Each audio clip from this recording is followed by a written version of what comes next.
Hello and welcome to Kind of Funny Games Daily for August 11th, 2021. I am Janet Garcia and joining me is Blessing Adeoye Jr. I appreciate that you put the Greg Miller inflection on the junior. It's the best. Like it's like not only the one of my favorite ways to say anyone's name, but I also love that it has, I don't know, it just has cachet to it, right? Like that's how I say it all the time. Is that how you say your own name? When you're like, no, I mean, Greg Miller started doing it, and I didn't realize it caught on until I saw like so many people that would tweet me on Twitter do the same thing, where they would extend out the junior, like they will spell it out and extend it, and like I'm like, oh, Greg, yeah, but like they'll do like the Jun or no Jun. Oh, they're like really putting the effort in. Yeah, no, they are really like twisting that thing to make it the junior. And you know what? I ain't mad at it. I kind of like it, honestly. It's that and the Jeffrey P Long, like that all the time. It was funny because then at one point like Jeffrey P Long like tweeted me and I was like, oh my god, are you like the Jeffrey P Long? He's like, we need to do a ranking of Greg Miller's nicknames for people, or at least the way the twist that he does on people's names, because I think Jeffrey P Long is definitely up there. I definitely do Blessing Adeoye Jr. for sure. What was the one for Tim Geddes? That was the best blue eye, or the second best blues. Second best blue eyes, yeah. Who came up with Tim? Who came up with Tim motherfucking Geddes? Did Tim come up with that for himself? No, that was me. That one's really good. That one's really good. I like that one a lot. That's when I first joined KF, and I was like, I gotta make my own stamp on things. I'm gonna give Tim Geddes my own nickname that I'm gonna call him. That's not the second best blues in San Francisco. So I just went with Tim motherfucking Geddes, because when I look at him, I'm like, that's Tim motherfucking Geddes right there. No, like, that guy has I know Tim. Thing. That's like Tim's official middle name to me. That I feel like we were to rank all of like the kind of funny isms. Those three, I think those three are very competitive. I think there's probably a big gap between 3 and 4, which is not to say the fourth one would be bad, but I feel like those have so much like swag to them that there's not really going to be a lot of other like heavy competitors that I can think of for it. What is Greg's name for you? Because I know when I introduce you on shows, usually I just go Game On Assist, aka Janet Garcia. Yeah, which I like that intro because it gives me a little bit of an identity crisis. Like, am I creator first or me first? And I like having that bit of existentialism right in the morning. I think for Greg, he just does the like gameplay and roller skating whole situation, like that little, which is, I think that's solid. Like, it's solid, but it's not Tim motherfucking Geddes. It's not Adeoye Jr. And it's not Jeffrey P Long. Which the funny thing about the Jeffrey thing is, it's not like Jeffrey's making content with us. It just kind of became a thing. That's just his thing. That's his thing. That's the risk of being a Patreon producer, is that you run the risk of Greg Miller turning you into a meme. Yeah, but I mean, there's worse fates. Who was it? We laughed at that dude's name for so long. Oh yes. Someone had like a no, wait, that name? It wasn't even like Burt Meg. Burt Meg. Thank you, Burt Meg. Wow. Burt Meg was great. I just caught Greg just say off it guard. to yourself. Burt Meg. And then all of chat's just Burt Meg. Yeah, but that's you know, it's a great name. Like, the thing is, like, Burt Meg is a very fine name. I actually love the name Burt Meg. I think that it's two when first Greg names. Miller says it on a Patreon producers list, it hits different. And I mean, it is kind of two first names, but it also just runs together in a very interesting way when Greg Miller is reading it off of a list of people. I think that's the thing that turns it into a meme. Before we move on, though, I do want to shout out your denim jacket. It's fresh. I like the shoulder spikes right there. But I also want to shout out your chain. Is that like what's the like the emblem on your chain? It is the necklace that Harley Quinn wears in Birds of Prey. The little it says like little Bruce in the dog tag. It's from my cosplay that I did of her from last Halloween. And I was like, you know what? I'm just going to go all spiked out, all like metalliced out. So thank you for noticing. It was like, I did put a little bit of effort in today versus like wearing what I wore to the gym, which was my backup plan before putting on this outfit.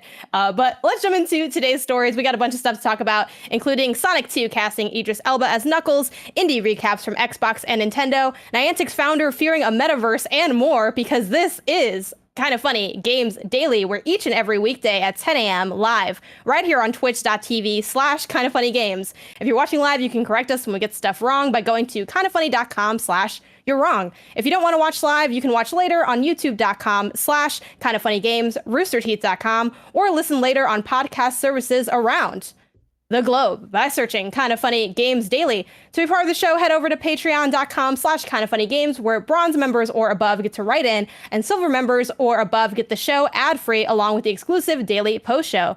Some housekeeping for you. Monday, Kind of Funny is hosting the Marvel's Avengers War for Wakanda Launch Party starting at 10 a.m. PT over on twitch.tv/Crystal Dynamics.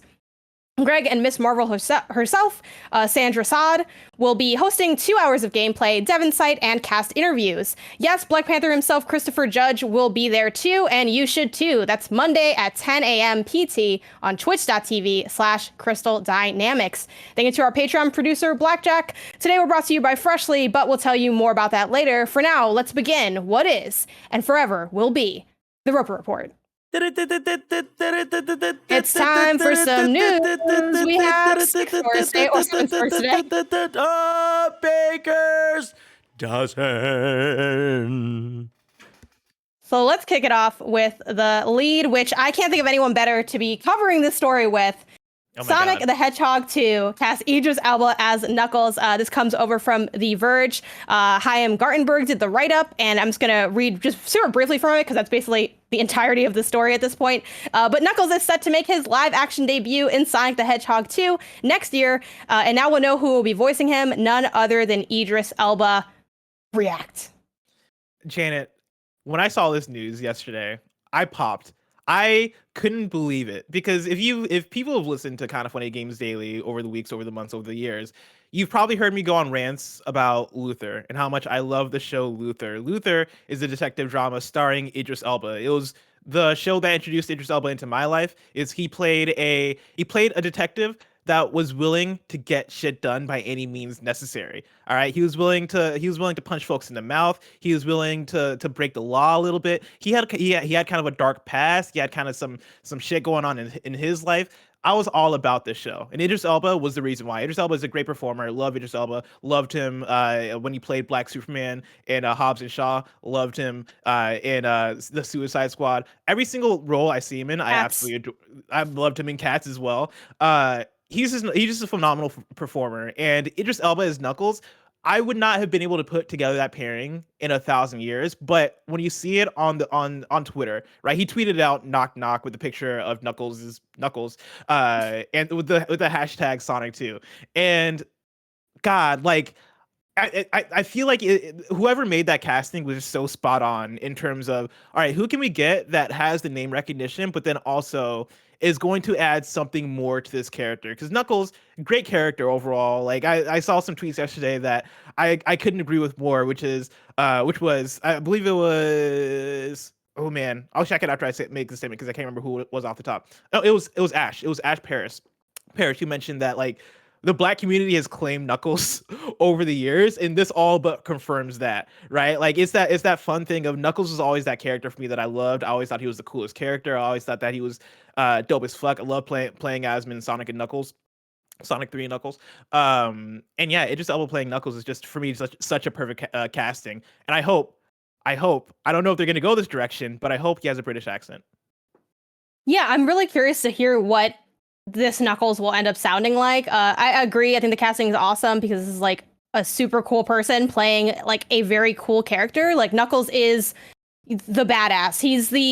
It's one of the rare circumstances where you have like a franchise or an IP where someone who's technically still like, you know, a side character, like a main character, but, you know, still not Sonic, right? Where you can love Knuckles more than Sonic, and that's totally like a normal take. It kind of reminds me almost of like a Goku Vegeta thing, where it's like, oh, but like Vegeta has like this bit of cachet of being like badass and aggressive and cool. And this is sort of runs the same to me. And honestly, so I didn't watch the first Sonic the Hedgehog movie, but now I'm like, do I watch the first Sonic the Hedgehog movie to prepare for this? Am I just gonna like dive into this?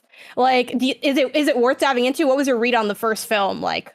I really liked Sonic the Hedgehog 1. I thought it was fun. You know, like, don't go into it expecting art or like don't go into it expecting like a deep plot or super developed characters or anything super deep. Go into it expecting a fun family movie, and it's that. It is not bad. It is solidly put together. The story is fun enough. The humor, I think, is fun enough. They have some fun bits there. Even the product placement, which is very identifiable as product placement in the way that they implement it, I thought was also pretty funny with just how obvious it was. Like there's a Zillow ad in there basically where they're like, oh yeah, we're gonna move to San Francisco, and they pull it up on Zillow, and it's a whole thing of them making fun of San Francisco prices. But even though those Nice. moments I thought were really fun and super funny for a family movie. And so I would say if you have any interest in Sonic at all, check it out. And if you think if this second movie seems like it's going to be of interest to you, check it out, because for what the second movie is so far, I'm very curious on how they go about it, because Sonic the Hedgehog 1 was very much, all right, we're going to take Sonic, we're going to pair him up with a in real life actor, and they're just going to have fun, and it's going to be a thing. Like the story didn't really go too deep in terms of Sonic lore or homaging any sort of specific Sonic story. It was very much a made for movie story that they were working off of. And for Sonic 2, they teased spoilers for the end of Sonic the Hedgehog 1. They teased Tails. They have Knuckles. It makes me wonder, like, okay, where are they going to go with this thing? Like, Eggman ends up in a very interesting place in the first movie as well. What a towards the weird end. sentence. If you watch the movie, you know exactly what I mean. But yeah, he ends up in a very interesting place. And so, like, this second movie, I wonder if they are going to lean harder into, all right, let's tackle the weird cartoony aspects of Sonic the Hedgehog a little bit more, rather than just having it take place in the USA and in San Francisco. Like, maybe let's go into Green Hill Zone, or let's find our own way to do Chemical Plant Zone, or find our way, like, let's actually lean into the lore in a way that feels more fantastical and crazier and a bit more animated than the original movie. Those are the vibes I get. And I think when you get somebody like Idris Elba playing Knuckles, that probably means that, yeah, Knuckles and Tails in that case are going to be way more central to the story. Who do you want as Tails? Oh, that's a good question. I would be fine if they just got the original voice actor for Tails, the person who's been voice acting Tails in the games. I think them going Idris Elba for Knuckles, fun because it's Hollywood and because they want to get a big actor, a big voice. But for Tails, I believe the original voice actor voiced Tails at the end of the previous film. And so I would assume that maybe they just continue to roll with him. If they're not going to do that, then get Michael Cera. Yeah, I feel like that's accurate, but kind of uncomfortable to think about. That would be nervous terrible. ass Tails. No, we would. This is a nervous, awkward Tails. You just love Michael Cera. You need to step off. I do That love guy Michael sucks. Cera. Michael Cera is solid. Wait, do you have beef with Michael Cera? He's just the worst. He's great. He has one character that he does. And it's a great character. No, it's not. The character keeps appearing though. Like, it kind of reminds me of I'm trying to remember like the actors now, where it's like with Will Ferrell and also oh my gosh, Jim Carrey. Like, people in my apartment will have beef with those actors because they always play like the same kind of character with like who's screaming and running around. I'm like, yeah, but like it works in the context and it gets pulled off. So I don't know. I could definitely see that. Also, Blessing, I can't help but notice that you didn't dress as Sonic for this episode. What happened? I don't have a Sonic costume. Really? Did you borrow that Sonic costume then? That was the like one on from loan? the Sonic the Hedgehog movie. I think that's probably in the new studio somewhere. Like, I think that's in storage. I didn't take that one home. I do have my Sonic outfit though, like my shirt. I do appreciate that. Yeah. I do want to shout out two things. One, Tim Geddes is in here. I know he has things to say. Two, I did send a tweet to Assets, Kevin, if you have time to bring that up, because I do want to react to this tweet on air. But Tim Geddes, what's up?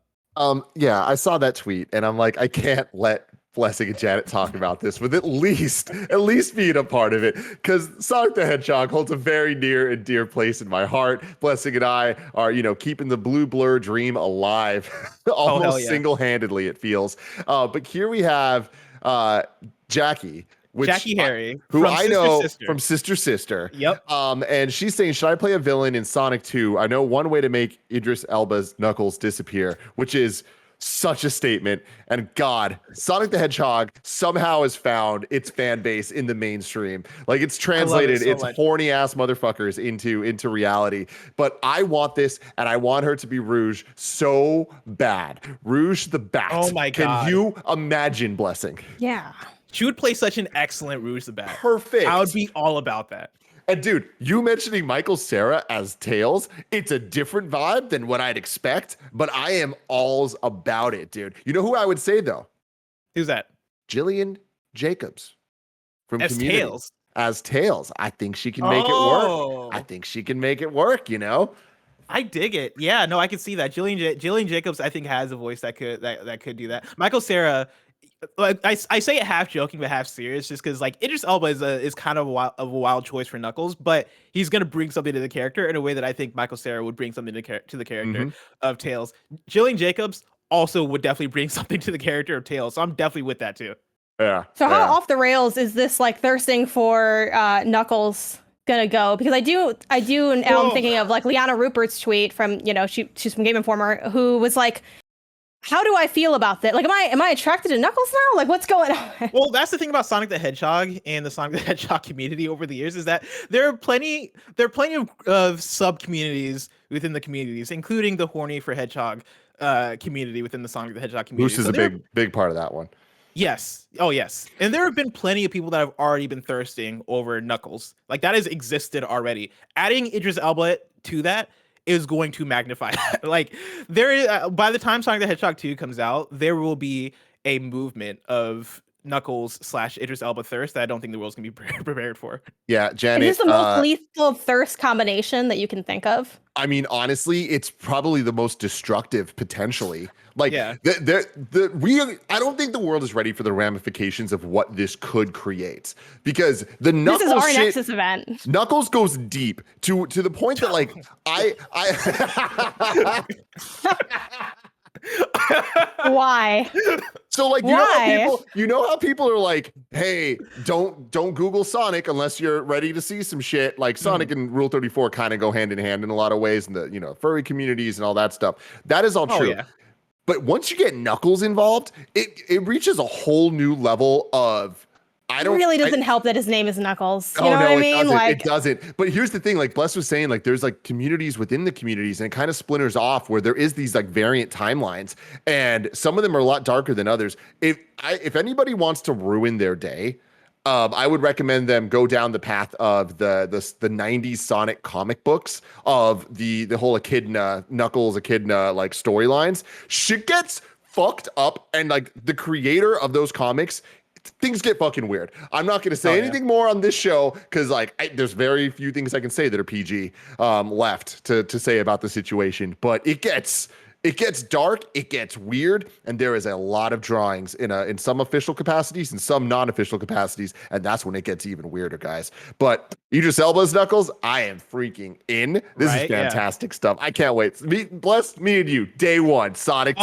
Let's go. For sure. I can't wait for it. Tim, before you even go, I don't know if you're listening before, but I was talking about Sonic 2 and whether or not it's going to lean way more into the animated aspects of Sonic the Hedgehog, because Sonic the Hedgehog 1 very much real world, USA, they're in San Francisco. It's Sonic and the humans that he's around. Do you think Sonic 2 is going to go way deeper in terms of actually being more Sonic the Hedgehog game adjacent, in terms of like leaning into the Green Hill zones and the fantastical elements of it? I would really, really hope. Like, I think that I enjoyed the first movie way more than I expected to. But it was just because it was a better family comedy than I expected, not because it was a good Sonic the Hedgehog movie. Having said that, there were elements that I was like, oh, there's something there. Jim Carrey as Dr. Robotnik / Eggman is an inspired choice, and he really nailed it. And when you get to the end of that movie, like they're in Mushroom Hill Zone. Like we're seeing real Sonic stuff. In the beginning of the movie, we get Green Hill Zone. So it's like there are elements there. And I think that the tease of Tails is showing them go a little more that direction. Now that Knuckles is officially in this movie as well, like I can see them going a little bit more fantastical, and I would appreciate that because I think that we did the whole San Francisco thing, and I don't want to see San Francisco in a Sonic movie again unless they're snowboarding down the streets. With Escape from the City playing in the background. But yeah, I'm excited, and I do think they're going to lean into it. I feel like then when they put the teaser out for the logo reveal, even like when we had the two having the tails just like the game, I was like, okay, somebody there cares. They had the Emerald Hill Zone music playing behind just that one person. Yeah, well, you know what? There's a lot. There are many dozens of us. Okay, there are dozens of us. Yes, but Bless, like, what I'm excited about is Chemical Plant Zone, like you said. Yes. Yep. I just want to hear the music, and I just want to see the purple water. You know what I mean? I could do without the drowning music because that shit still haunts my dreams. But I'm gonna pop out anyway. Just wanted to show some love to Sonic the Hedgehog, our man. Awesome. Bye, guys. Thank you so much, Tim. A pillar in the community, for better or worse. Also, better or before worse. we move on to the rest of our stories, I do want to ask, and I know this question is asked all the time, but Sonic the Hedgehog, the first movie, better than Detective Pikachu? Question mark. No, it's not. I No. can't. I Okay, can't. better than front. Space Jam. Better than Space Jam. No. Really? The new one? I love now I'm Space Jam not- 2.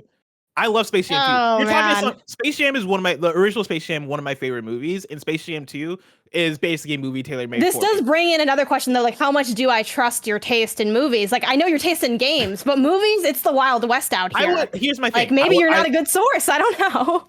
I will go ahead and say that I'm not a good source. Like I do not consider myself the. Ooh, but the movie self-awareness person. makes me want to buy in more though now. No, Yeah. he's a bad source. Stay away. Yeah, but Kevin is wrong about Michael Cera. Michael Cera is an excellent actor who I want to. The arguments make themselves. You know what I mean? The arguments make themselves. But I will say that I understand what these movies are. Like I when I say that I like Space Jam and Detective Pikachu more than Sonic the Hedgehog movie, I say that knowing that these are all 8s. Like these are all 7.5s. Like these aren't films, right? Like these are straight up family movies that I'm watching to have fun and have a good time. And I'm watching these movies because I like the subject matter. I love Space Jam. I love Pokemon. I love Sonic. These are all movies tailor-made for me. And so, go into these movies understanding that. Go into Sonic the Hedgehog understanding that. And again, it's going to be a good time. Jim Carrey as Dr. Robotnik, I think, is a good time. What's the name of the main actor in Sonic the Hedgehog who's not Sonic? The dude that he's chilling with the whole time? Going through marital problems. Who could forget? Stupid face, right? Yeah, Stupid Face. Yeah, the Stupid Face I think is a good time with Sonic. Sonic Is it not was a James good time. Morrison? Yeah, I nailed it. Oh, you're right. Yeah, that's him. But yeah, like I think you will enjoy the movie if you go and watch it. I like how all chat's just like James Marsden and just variant spellings. But yeah, I think I'll check it out now because I'm sure it's streaming somewhere. Because now I'm interested. Now I feel like I'm invested in what could be like in a new. And then it's crazy to think of how many Sonic games there are. Like, what if that happens? But like in the film, there's so much Sonic content. It's too much to keep up with, honestly. But let's talk about more content that we probably won't be able to keep up with, which is indie games. ID at Xbox was yesterday. It was like a 2-hour showcase showing off, games and trailers and having like interviews and things in between. I'm going to go to the roundup that Imran Khan did at Fanbyte, which I do want to especially shout these out because in my personal opinion, Imran's roundups are my favorites on the internet. Like a lot of outlets do roundups, but I love how it's very succinct. It's very succinct. It's often chronological. I think in this case, I don't know if it's alphabetical or not, but I'm just going to read through the things that were it looks like it's alphabetical. list. Yeah, alphabetical. And then he also mentions what's on Game Pass, so I'll be shouting that out as well. We got, and I might mispronounce this first one, Eon Drive. I'll say how it's pronounced. I think there's a demo out for it too on PC right now, but you're wrong if you're wrong. Anvil, Origami 2 on Game Pass, Button City, Evil Genius 2, which is going to be on Game Pass, Inked, Inkulinati? Sure. Thank you. Library of Arena, Game Pass, Lightyear Frontier, Loot River, Match Streets, Ali World, Pathfinder, Wrath of the Righteous, Planet of Lana, Project Wingman, Paparazzi, RPG Time, Sable. Oh, also Paparazzi's Game Pass. Sable, Sam and Max Save the World Remastered, She Dreams Elsewhere, Solace State, Soup Pot, Space Lines from the Far Out, Stardew Valley is coming to Game Pass, The Big Con, The Veil, Shadow of the Crown, and The Wandering Village. And then Imran points this out. Of particular note, Stardew Valley being on Game Pass is a pretty big deal as the game is extremely popular still and is the ideal Game Pass game for keeping people hooked through a subscription. Aeon Drive is a slick action platformer with a demo out today. Okay, so it does have a demo. And the full game is coming in 2021. Library of Arena, another Game Pass launch, is out today. The Veil, Shadow of the Crown is an entirely audio-based adventure that is fully deaf accessible. For me, a bunch of things stick out from this showcase. Definitely Paparazzi being on Game Pass because it's just, I love how many Pokemon Snap-like games are out right now, especially because, to be honest, Pokemon Snap did not hit for me. I was like, it just didn't draw me in. I didn't feel like there was enough going on. So I'm excited to see other people's takes on kind of having that photography as a main part of gameplay. And a bunch of other stuff here too. I think the Big Con looks interesting. It has like a really striking kind of cartoony old school art style about like conning people. The Veil I'm super excited about because I've never played an audio only game. I didn't even realize that was like an active kind of subgenre within games. So I'm excited to delve into that. Soup Pod is like a cooking sim that I've been looking forward to for a long time. And She Dreams Elsewhere is actually a game that you put on my radar. You just mentioned you were interested in it. I've had it on my list since, but what from this has stuck out to you? Yeah, like a lot of the similar ones you mentioned, She Dreams Elsewhere for sure is one that I've been following and I cannot wait for. That it strikes me as very much another entry into that Earthbound like type game, something like Undertale, but it has its own energy to it. It has kind of a lo-fi hip hop vibe to it, which I absolutely adore. Like Imran mentioned in his write-up, Stardew Valley is a big get for Game Pass. Ollie Ollie World, shout out to that. That's one that was announced earlier this year, and the gameplay for it looks way different from the previous Ollie Ollie games, and it looks really awesome. And so I can't wait to see more of that. I just love these indie events in general. I like that Xbox does their streams, and we're going to talk about the indie world in a bit. But yeah, like I absolutely adore the fact that the big publishers take time to like highlight a lot of these cool looking games, the upcoming ones, and the ones that are also coming to Game Pass as well. My one wish for these though, for the Xbox One specifically, Again with the one wish. Again with my Ray J one wish for this is I wish Xbox would do their indie showcases in a way that was a bit more condensed and easily digestible. Because me too. Yeah, because I saw this is happening yesterday and I wanted to check it out, but it was that thing where the first time they did this earlier this year, it was 3 hours, 4 hours nonstop. Yeah, they're like, you're gonna live here today. It's a part-time job. It's like a shift. Yeah. It's like a shift at a GameStop. Like it's lengthy. It's not as long as like, a full 8 hours, but it's a big investment. And I guess what is your preferred structure for these kind of showcases?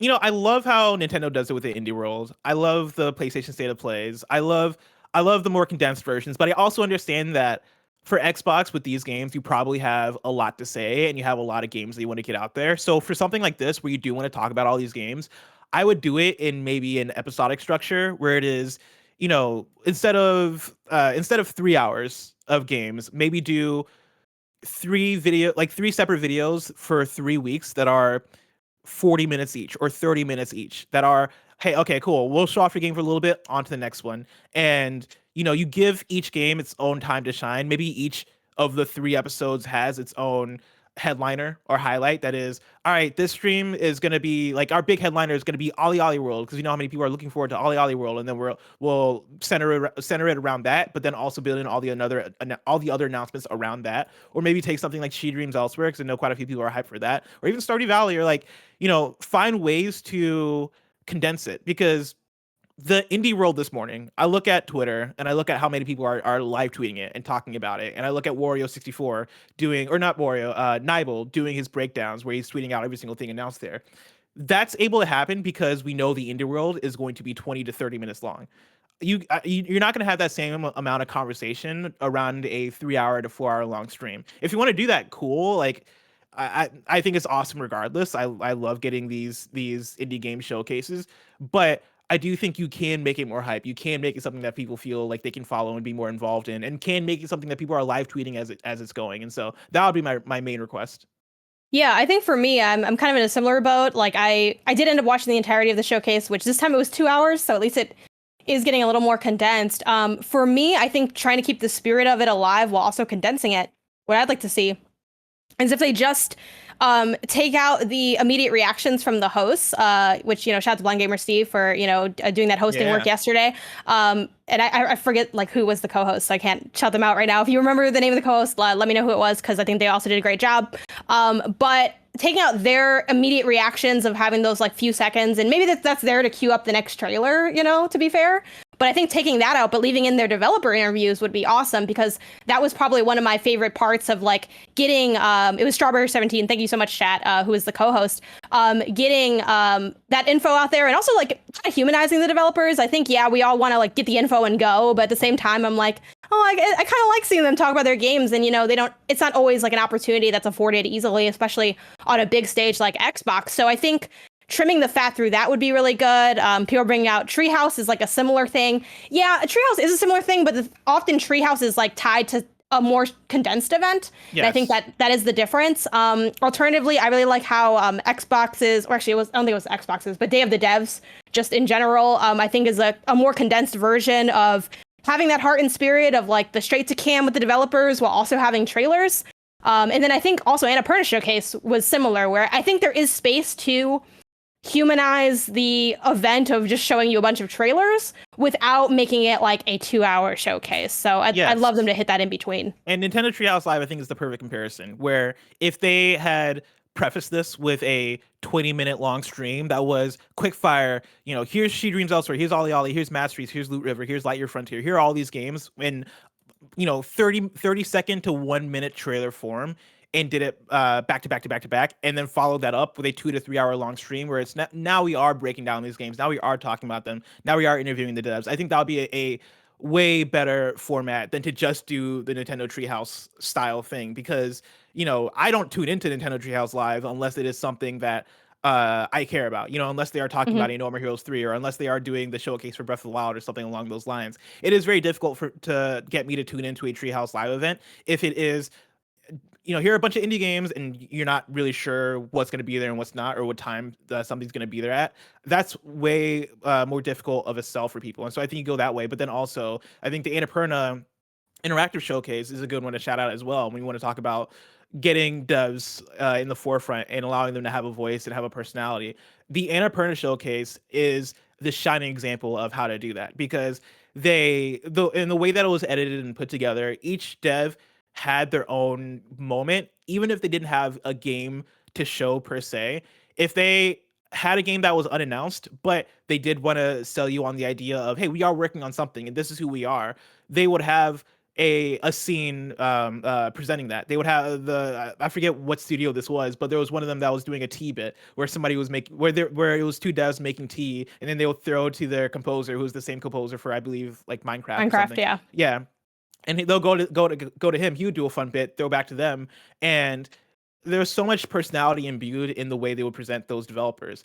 And I think that if you're going to put developers in the forefront, you got to find a way to do them justice. Like, you got to find a way to make it so that it's not boring and not a snooze fest. And again, like, I don't think Xbox was a snooze fest. When I think of a snooze fest, I think of the Koch Media primetime showcase that they did at E3. That was a snooze fest. The Xbox thing, very much like all right, this seems cool. Like, this seems, for like the minute or two that I tuned in to check out Blind Gamer Steve, I was like, oh, this seems like a fun time. But if you want to get me to tune in longer, if you want to get more engagement, I think you got to find a more streamlined way to do it.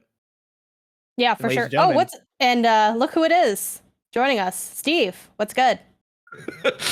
Hi, sorry, I just wanted to kind of jump in there because, like, if you don't mind, essentially, I don't disagree with you guys in regard to this.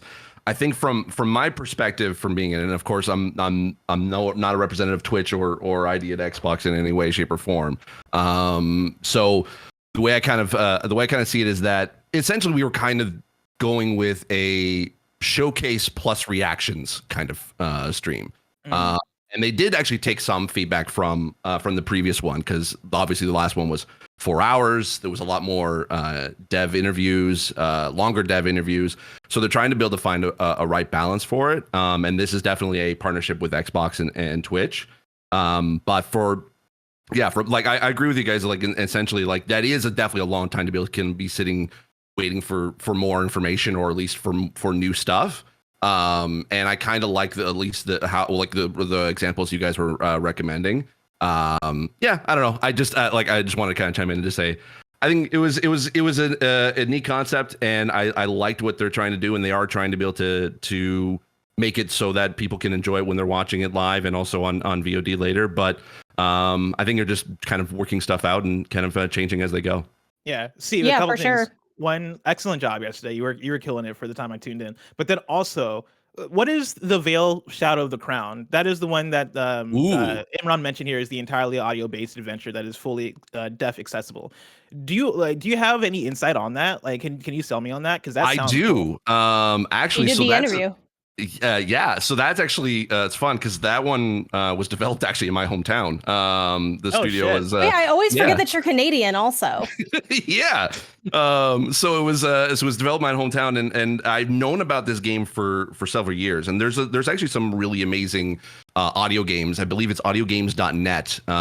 It's kind of a form of a bunch of different audio games that are listed, and The Veil is one of the ones that has been kind of highly anticipated. Basically, the way that works is that it's completely audio based. Think of it as more of like a game-based like audiobook or like a fiction podcast. So you walk around using the thumbsticks, and then you kind of like attack using the right thumbstick, and you kind of use sound to know when to be able to attack or to lift your shield up. And the way you kind of interact in sort of the environments is that you hear sort of like audio cues of like, especially if you're like in a market, you can hear like, okay, there's the blacksmith off in the distance, and you can kind of turn yourself to kind of walk in that general direction. And the whole premise is that you're basically are playing a blind princess, and you're like, I don't want to spoil the story, but essentially like that's the sort of impetus of why you're kind of playing this in a sort of a blind sort of setting.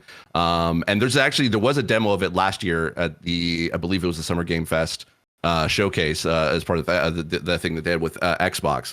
I don't know if it's available now, but I believe that the game's actually going to be coming up pretty soon. So I think it's actually next week, if I'm not mistaken, August 19th. Oh, shit. I believe. Yeah, so it's very, very cool. Very well, like really, there's a lot to it, and it's also a challenge too. There is definitely a hard mode, and that hard mode is definitely hard. So it's definitely like there's a challenge to it for sure.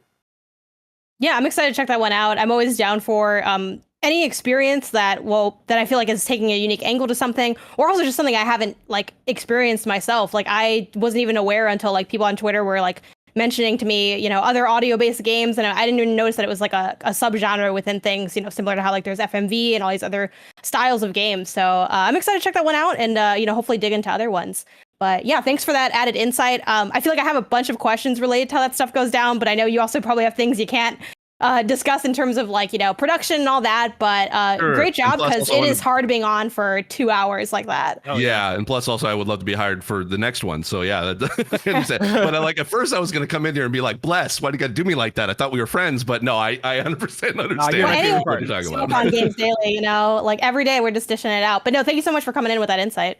Sure, yeah, no problem. All right, have a good one, guys. You too. Yeah. And before we go over and talk about the Nintendo Indie Showcase and see how that one fared, let's get a quick word from our sponsor.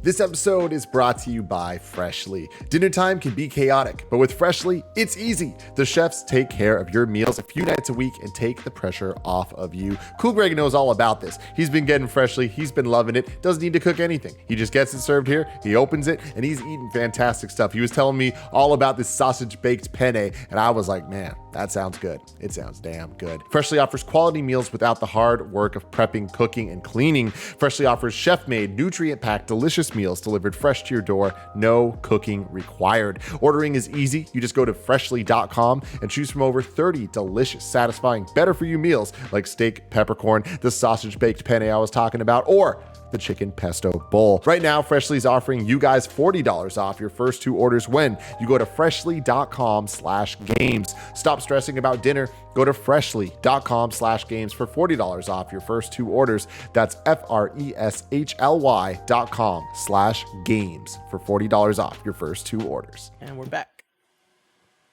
All right, let's talk the Nintendo Indie Showcase, Indie World Showcase, which again, I will be pulling from Imran's write-up over on Fanbyte.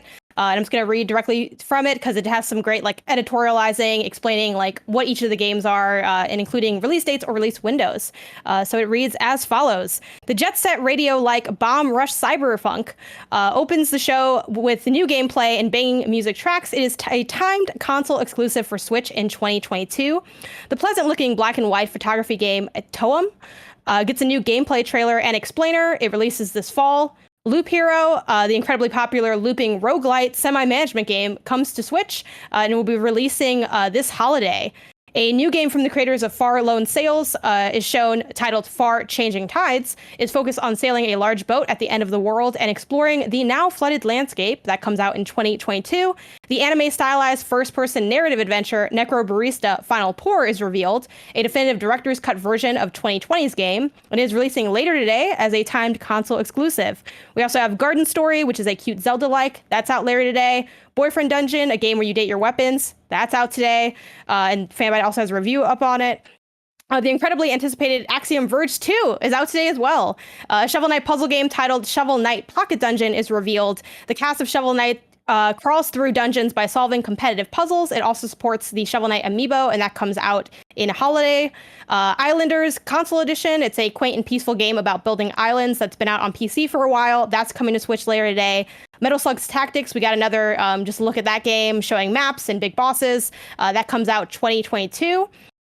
Enhanced Games announces Tetris Effect, which is the Tetris game with expanded multiplayer mode that's coming to Switch on October 8th. And we'll have cross-platform support for that multiplayer. And then at the end, there's a sizzle reel Trenier, 100 Days Winemaking Simulator, which is a game that came out earlier this year, Slime Rancher Plortable Edition, Lumberjack, these names, man, these names, Oh, yeah. Curious Expedition 2, and Gang Beasts is shown off. And then at the very end, their kind of one more thing angle was Chucklefish, the publisher behind Stardew Valley, showing off Eastward, which is a 2D action RPG.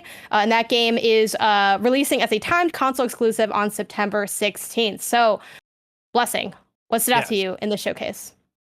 I mean, Boyfriend Dungeon is the one that I've been looking forward to for what feels like forever at this point. You know, that's a really cool, the description lays it out, right? It's a game where you date your weapons, but it's also a very fun dungeon crawler. It has the I guess, visual novel elements that you'd expect from a dating sim or something, like if you like Persona, for example, you know, like the overworld kind of stuff. But then taking in the upgrades and benefits you get from dating your weapons in the overworld and taking that into the dungeon and using those to explore and take out enemies. That I've been waiting on, and that I'm very excited for. I'm super happy that that's literally out today. And so legit, as you're reading through the story, I went ahead and requested the code. But yeah, that one is super cool. I love that Loop Hero has made its way to Switch.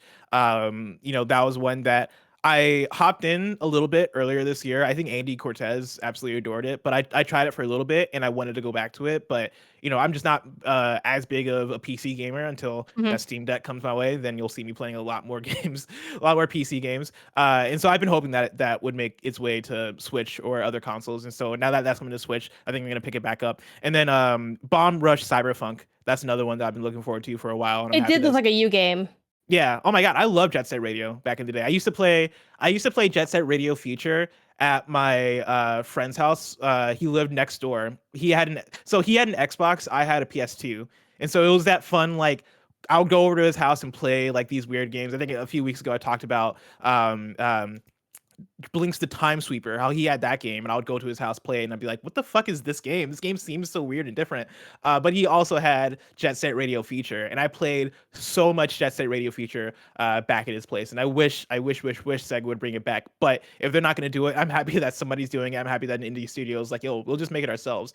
And it looks super dope. You know, it has that Jet Set Radio art style to it. It seems like it has the same kind of motion to it, and it has like the graffiti stuff and all the stuff you'd want out of that kind of game. And so for me, that's the one that I'm probably looking forward to the most out of the bunch.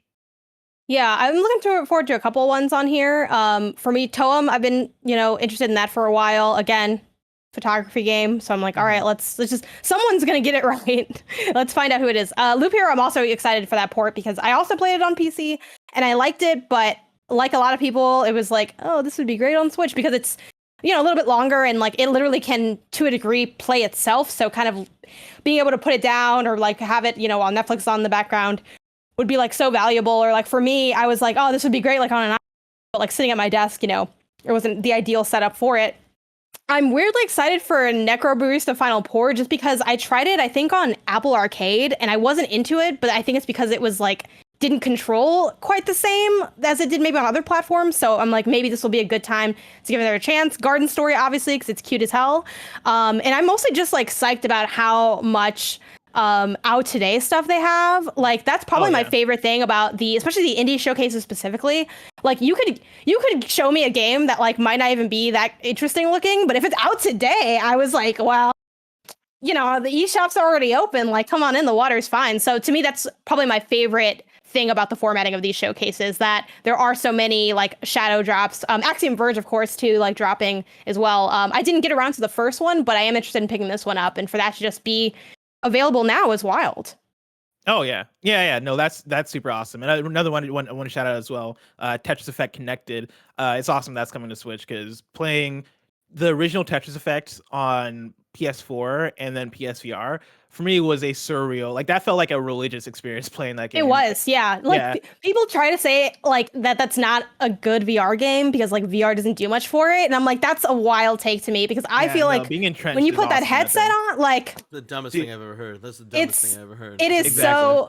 it is right, like it is so cool. Like if you can play it in VR, I still recommend that. But if you can't, I think it's a phenomenal Tetris But then game. I think it might be the best Tetris game, to be honest. I think there's a strong argument for it. It's probably my favorite if I really think about it. You know, like granted, I've not played every single Tetris game. Like one of the Tetris games I spent the most time on was the one on N64. I think that was called the New Tetris. I played a lot of that game, but Tetris Effect 1 is like, you know, phenomenal and probably the best way I played Tetris. But then also Connected, playing that when it came out on Xbox Series or Xbox Series X, that was such a phenomenal time. I thought they did such a good job adding in the multiplayer elements and making it this fun co-op raid-like experience. And the fact that that's coming to Switch, I think is super cool. You know, Tetris Effect is a game that I would say play that with as much fidelity as you can. If you can play it on VR, play it in VR. If you can play it on a Which I know sounds silly OS because it's just blocked, but like y'all don't understand, so you see these blocks flying at you. Exactly. Visually, it is a visual feast,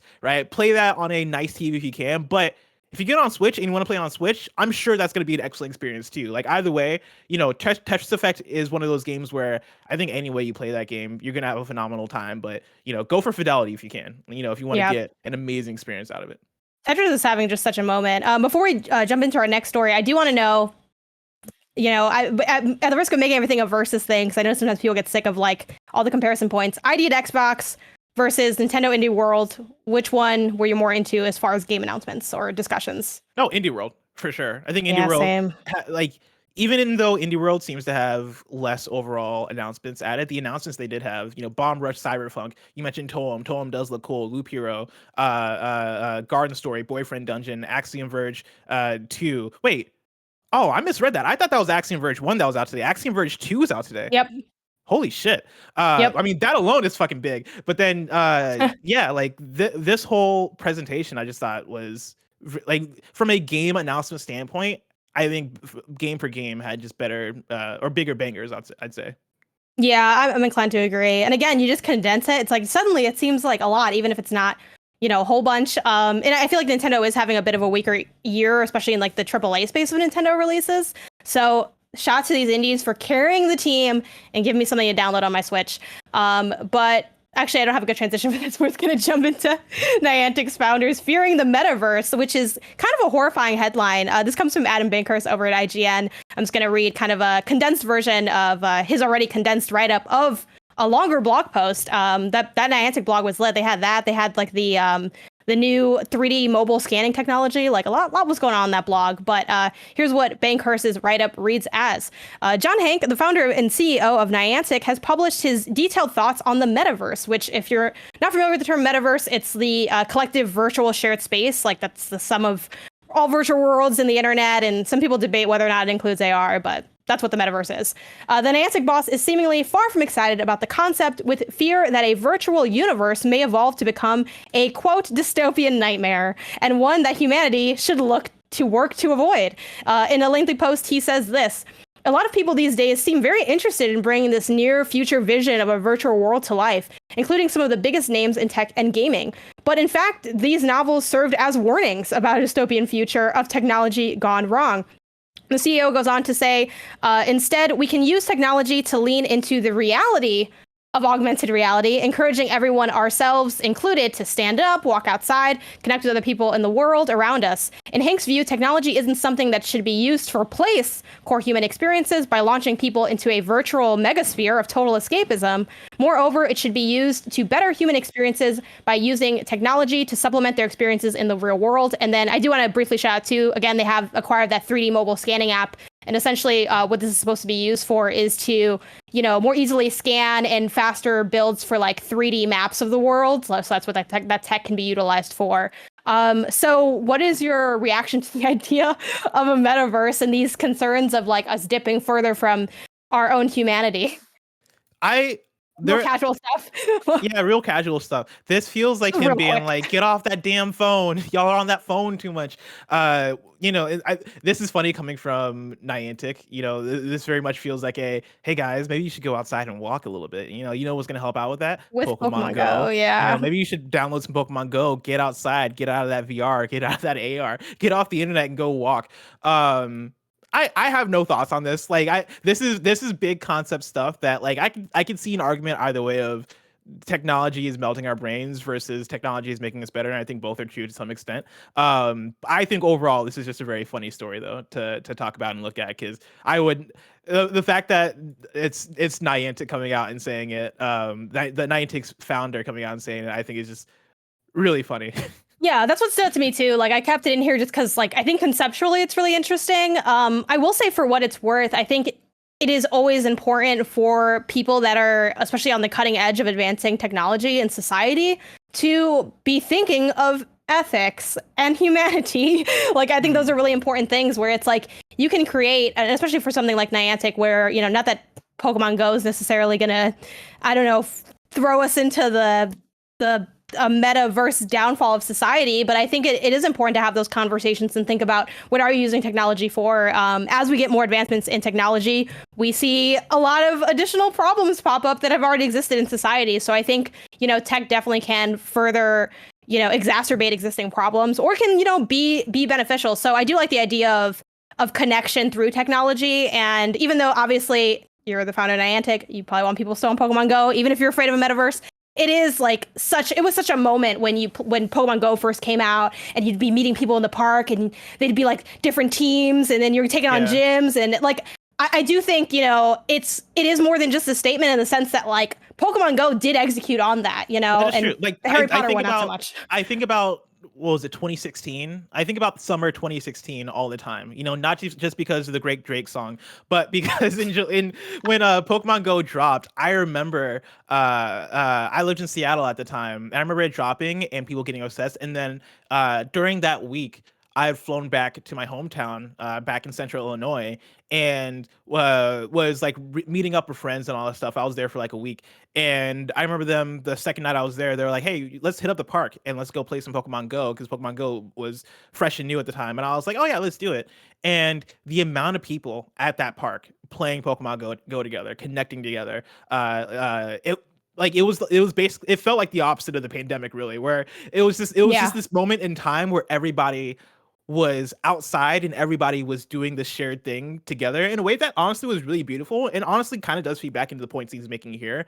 Like a few months ago, feels like a few months ago, might have been a year ago, so the documentary Social Dilemma came out talking about social networks and the kind of how they've led to this domino effect of mental health and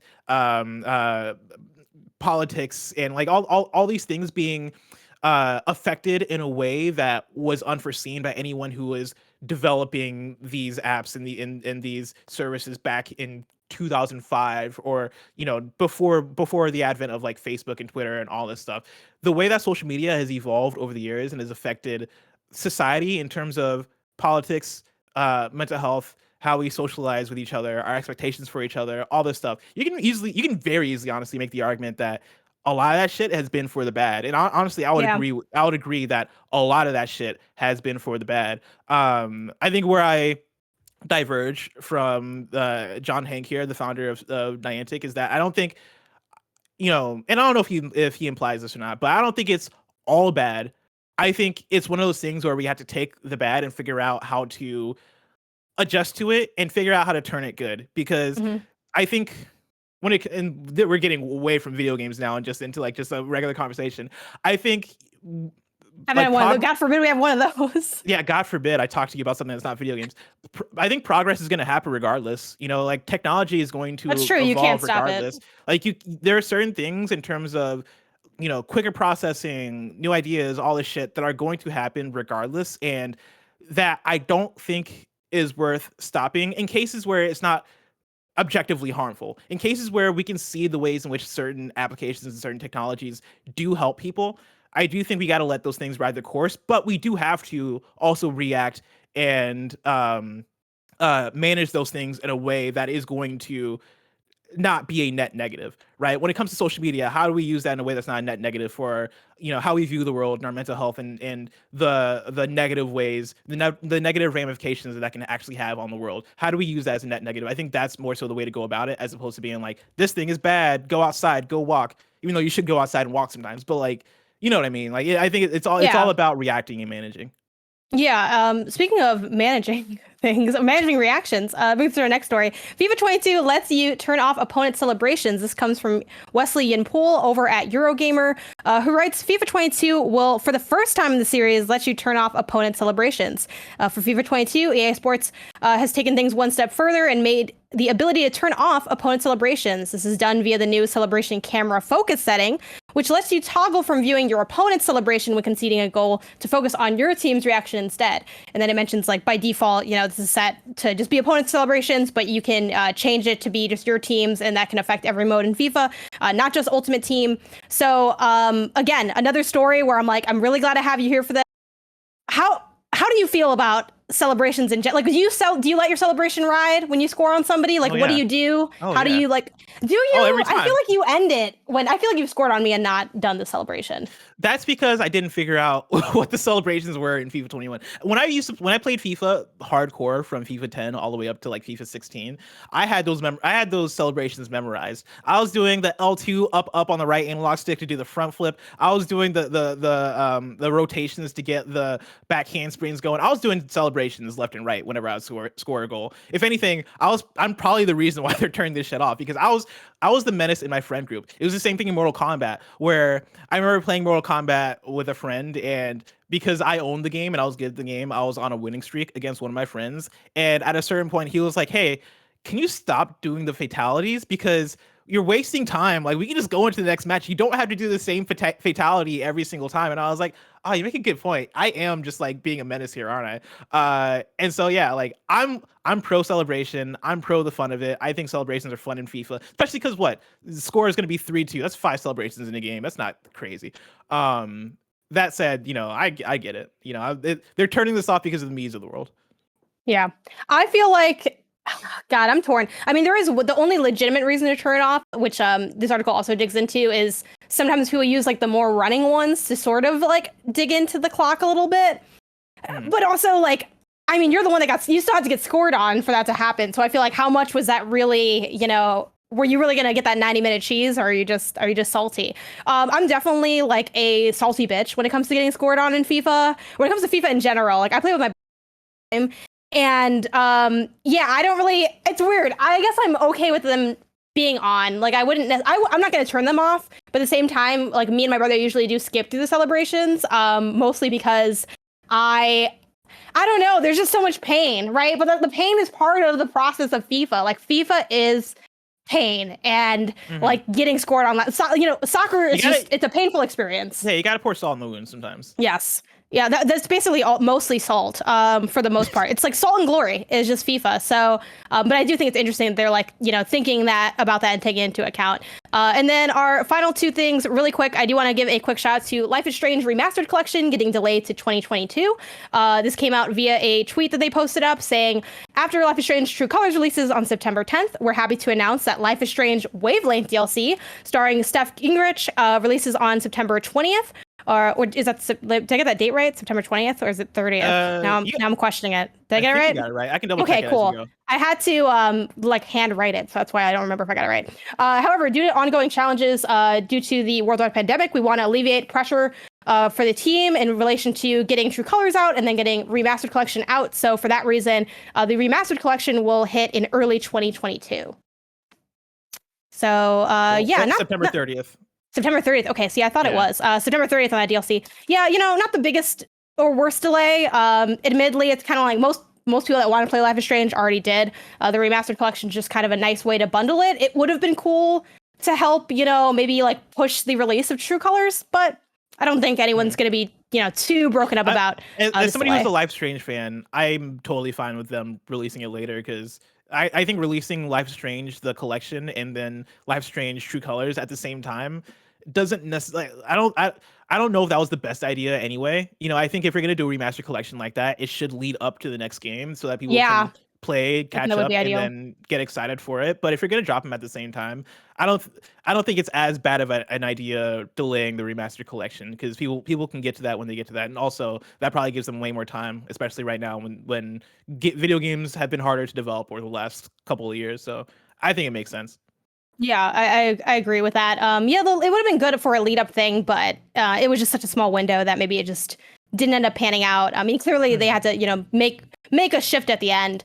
And then for our final story, I have to mention this, even though it's very small, but I have to mention this. More drama with that abandoned app in the trailer dropping. It was delayed. It was delayed again, and they replied to they have like an ongoing thread on their Twitter. And their most recent update was from 7 hours ago, saying the delay is taking longer than expected, which isn't that always the case? We are fully working on this. We thank you for your patience, and we apologize for this. My only sadness is that Tim's not back here just to scream into the void over this, because we had this conversation earlier, and it happened again. So yesterday was one of the rare days for me where I didn't have any show that I was actively on. So I had free time at noon, and earlier in the morning I realized that, oh shit, today's the day. Today's the day that the Abandon app is supposed to open, I guess. It's supposed to give access to whatever the next gen experience is. And so I had it opened up. I had it opened up from like 11:30. So I had opened up 30 minutes beforehand. Like I was ready. I had my popcorn. I didn't have popcorn. I did make breakfast for it though. I made breakfast. I had it ready. Breakfast yesterday was fried plantain, egg, and grapes. It's a legit breakfast. Yeah, I've been trying to be more active about it lately. But I was ready for it. I was ready to get it. I was ready to check this thing out. And then noon came, nothing. Restarted the app, nothing. And I could not believe what was happening. I was so frustrated the fact that this thing didn't go. This thing that I have no excitement for, this thing that I know isn't a Kojima thing, this thing that I just have pure curiosity about, the fact that it didn't go live almost turned me into the Joker yesterday. And so that's where I'm at with it. Yeah, this is your villain origin story, pretty much. Yeah, I don't know. I'm obsessed with the drama of this. It's such a mess. And I want it to be over, but at the same time, like with each messed up update, I'm like, okay, let's keep it going, because it's horrible. And I do feel bad for everyone involved and affected. Your breakfast just getting cold as you wait for the, I can't eat it until the, do you know how quickly trailer eggs drops? get cold? Scrambled eggs get cold so quick. It's unfortunate. Yeah, it really is. And then the reheat process is just a mess. So you're not we'll reheating see. those things. We'll see when this finally drops. I'm also like, oh god, I just want it to be out, and then we can talk about what the trailer actually looks like. There's a weird hype for this trailer, and it's just a total mess. But Blessing, leaving behind the abandoned drama is so far away. If I want to know what is coming to mom and grab shops today, where would I look? You looked toward the official list of upcoming software across each and every platform, as listed by the Kind of Funny Games Daily Show hosts each and every weekday. Yeah. Today is Car Mechanic Simulator 2021 on PC, Dwarros for PS4 and Xbox One, Crimson Spires on Switch, Seed of Life PC, and Glitch Punk on PC, plus all these stuff that I mentioned earlier from the Nintendo Showcase. Really quick, Blessing, can you see if we have any You're Wrongs while I read out who tomorrow's hosts are and the rest of the week? On Thursday, we got Greg and Tim, and on Friday, we got Blessing and Greg. Did we get anything wrong? Let's see. Oddnetten in chat, or in Kind of Funny You're Wrong, says Jillian is pronounced with a hard G. Shaking my head. Blessing, I thought you were a fan. Hold on. Like a hard G is in is Gillian? Is it Gillian Jacobs? That can't be right. Chat. I need backup on this. Is this gonna be a double You're Wrong? Is it Gillian Jacobs? I can't believe that for a second. I have no idea. what it is. It's a hard G? It was saying G. I am a fake fan. Holy shit. I've been saying Jillian Jacobs for maybe a decade. I thought the G was silent, honestly. You thought it was Ilian Jacobs? Ilian Jacobs sounds like a rap name. And then let's see. Rough. Gabe Hewitt writes in and says the actor who's been voicing Tails in most media and at the end of the Sonic movie is Colleen O'Shaughnessy. You might know her as Sora from Digimon or Jazz from Danny Phantom. All right. That was great. That's awesome, because when you said Sora, I immediately thought Kingdom Hearts, and I was like, "That's not right, is it?" But you said Digimon, and so that must be right. I immediately thought like Last Airbender. That was the first Sora thing I thought from of. Last Airbender. Yeah. Am I the Oh crazy no, one? that's oh no, that's Sokka. Sokka. Okay. Sokka, You know what? We don't know what names are. All right. What? You know what? You know what? You know what? I shouldn't have said anything because I wasn't sure, and now I have double you're wrong. It's wrong. But And then if sorry, you're there's watching, one more. Cowhan writes in and says, "Don't know if this is covered, but Boyfriend Dungeon Surprise launched on Game Pass today as well. So if you want to play it for free, oh cool. or on with a Game Pass subscription, you can." Hell yeah, that's awesome. Always good for Game Pass stuff. Oh, now people doing the damn it chant in chat. I hate that. That follows me so much. If you're watching live on Twitch, does anyone know what's coming up next? By any chance? Mike is hunting Bigfoot with the Game Attack crew. That's Gotta like be the a weird best one. way you Gotta could be have a weird answered one. that, honestly. But now it is time for the post show. Supporters of the Silver membership and above on patreon.com/kindoffunnygames. Get this. But until next time, it's been our pleasure to serve you.